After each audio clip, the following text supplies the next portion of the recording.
इस संसार में कुछ भी स्थायी नहीं है। संतुष्ट मन इस विश्व का सबसे बड़ा धन है। कर्म किए जाओ, फल की चिंता मत करो। भगवान प्रत्येक वस्तु में, प्रत्येक जीव में मौजूद है। आत्मा अमर है, इसलिए मरने की चिंता मत करो। आत्मा का अंतिम लक्ष्य परमात्मा में मिल जाना होता है, इंसान नहीं। उसका मन किसी का दोस्त या दुश्मन होता है। बड़प्पन वह गुण है जो पद से नहीं, संस्कारों से प्राप्त होता है। व्यक्ति या जीव का कर्म ही उसके भाग्य का निर्माण करता है। वर्तमान परिस्थिति में जो तुम्हारा कर्तव्य है, वही तुम्हारा धर्म है। मन बहुत चंचल है, जो इंसान के दिल में उथल पुथल कर देता है। जब वे अपने कार्य में आनंद खोज लेते हैं, तब वे पूर्णता प्राप्त करते हैं। प्रबुद्ध व्यक्ति के लिए गंदगी का ढेर, पत्थर और सोना सभी समान है। आपके कर्म ही आपकी पहचान है, वरना एक नाम के हजारों इंसान हैं। धर्म केवल कर्म से होता है, कर्म के बिना धर्म की कोई परिभाषा ही नहीं है। अहंकार करने पर इंसान की प्रतिष्ठा, वंश, वैभव तीनों ही समाप्त हो जाते हैं। जीवन में कभी भी किसी से अपनी तुलना मत कीजिए, आप जैसे हैं सर्वश्रेष्ठ हैं। बुरे कर्म करने नहीं पड़ते हो जाते हैं, और अच्छे कर्म होते नहीं करने पड़ते हैं। जो अपने मन पर नियंत्रण नहीं रखता, वो स्वयं का शनै शनै शत्रु बनता जाता है। बुद्धिमान व्यक्ति को समाज कल्याण के लिए बिना आसक्ति के काम करना चाहिए। स्वार्थ संसार का एक ऐसा कुआं है जिसमें गिरकर निकल पाना बड़ा कठिन होता है। सेहत के लिए योग और किसी की जरूरत पर सहयोग, दोनों से ही जीवन बदलता है।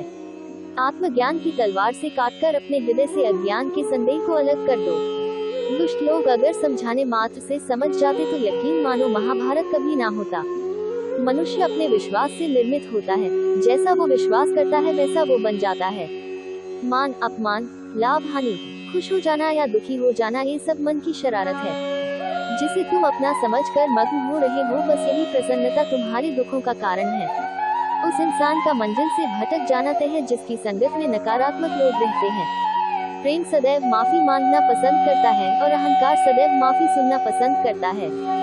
सिर्फ दिखावे के लिए अच्छा मत बनो। मैं आपको बाहर से नहीं बल्कि भीतर से जानता हूँ। जो इस लोक में अपने काम की सफलता की कामना रखते हैं, वे देवताओं का पूजन करें।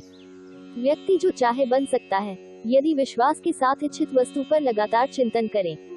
शब्द उतने ही बाहर निकालने चाहिए जिन्हें वापस भी लेना पड़े तो खुद को तकलीफ न हो।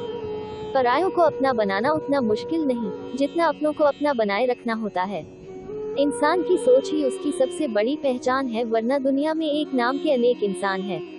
बहुत विनम्रता चाहिए रिश्तों को निभाने के लिए। छल कपट से तो सिर्फ महाभारत रची जाती है। यदि आप किसी के साथ मित्रता नहीं कर सकते हैं, तो उसके साथ शत्रुता भी नहीं करना चाहिए। मनुष्य का जीवन केवल उसके कर्मों पर चलता है। जैसा कर्म होता है, वैसा उसका जीवन होता है। मन अशांत हो तो उसे नियंत्रित करना कठिन है, लेकिन अभ्यास से इसे वश में किया जा सकता है। दिव्यता केवल शक्तिशाली होने में नहीं, बल्कि वास्तविक दिव्यता दूसरों में शक्ति जागृत करने में है। मन की गतिविधियों, होश, श्वास और भावनाओं के माध्यम से भगवान की शक्ति सदा तुम्हारे साथ है। जीवन में वाणी को संयम में रखना अनिवार्य है, क्योंकि वाणी से दिए हुए घाव कभी भरे नहीं जा सकते। जब हम स्वयं जीवन के शिल्पकार हैं, तो चलो हम अपनी मुश्किलों को हराते हैं, जीवन में मुस्कुराते हैं। एक बार माफ करके अच्छे बन जाओ, पर दोबारा उसी इंसान पर भरोसा करके बेवकूफ कभी न बनो। न हार चाहिए, न जीत चाहिए। जीवन में अच्छी सफलता के लिए परिवार और कुछ मित्र का साथ चाहिए। रिश्तों को निभाने के लिए वक्त निकालिए। कहीं ऐसा न हो जब आपके पास वक्त हो तो रिश्ता ही न बचे। वो जो इस ज्ञान में विश्वास नहीं रखते, मुझे प्राप्त किए बिना जन्म और मृत्यु के चक्र का अनुगमन करते हैं। लोग आपके अपमान के बारे में हमेशा बात करेंगे। सम्मानित व्यक्ति के लिए अपमान मृत्यु से भी बदतर है। जो दूसरों की तकलीफों को समझते हैं, जिनमें दया है, दिल से अच्छे हैं, उन्हें दोबारा जन्म लेना नहीं पड़ता। जीवन में आधी दुख इस वजह से आते हैं क्योंकि हमने उनसे आशाएं रखी जिनसे हमें नहीं रखनी चाहिए थी। जीवन में समय चाहे जैसा भी हो, परिवार के साथ रहो। सुख हो तो बढ़ जाता है और दैख हो तो बढ़ जाता है।